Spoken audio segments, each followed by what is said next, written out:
In the decades after Theodore Roosevelt, presidential power continued to expand. FDR assumed wide-ranging new powers in coping with the Great Depression and with World War II. And once obtained, these powers were passed along to succeeding presidents.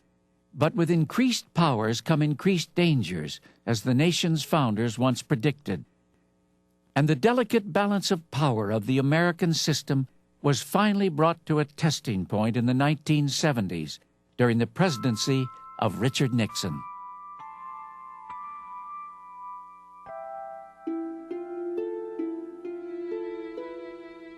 It's very difficult to psychoanalyze oneself.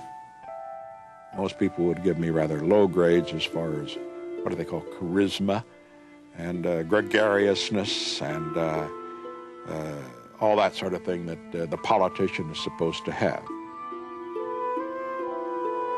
The essence of virtually every great leader, and I'm not saying I'm great, but the essence of every great leader I have known, he was a lonely man.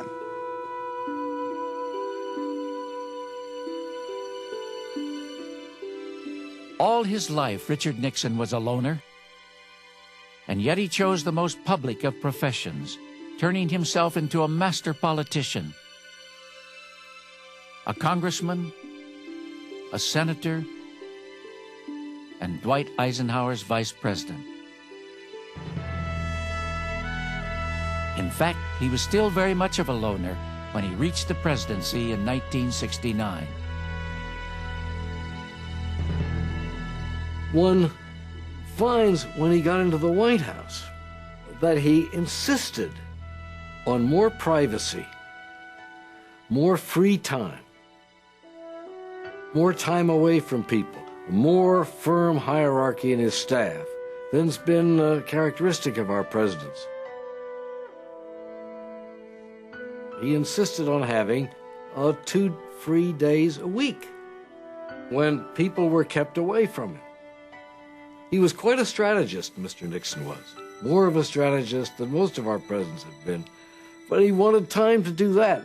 He hated having to see people, having to deal with people. For a non-people person to put himself through a political career that culminates in the presidency is extraordinary. What was he proving? To whom was he proving it? But his stance was of a man who was always proving something to somebody. I read insecurity into that.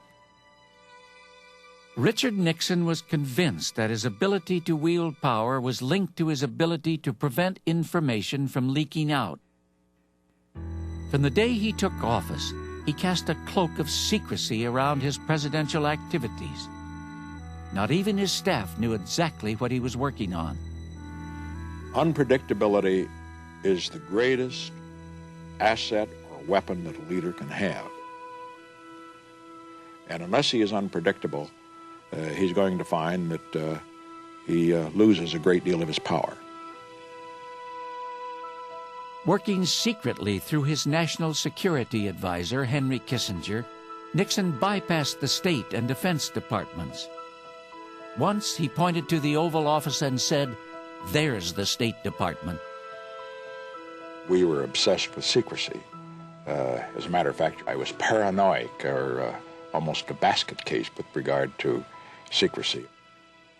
His presidential style alienated many outside the White House.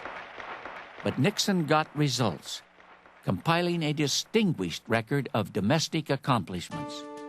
And he took rightful pride in his bold initiatives abroad. I'm the president that opened relations with China after 25 years of no communication. His opening of China electrified the world. And as a proponent of détente, he became the first president ever to visit the Soviet Union. It was Nixon who negotiated the first arms control agreement with the Russians.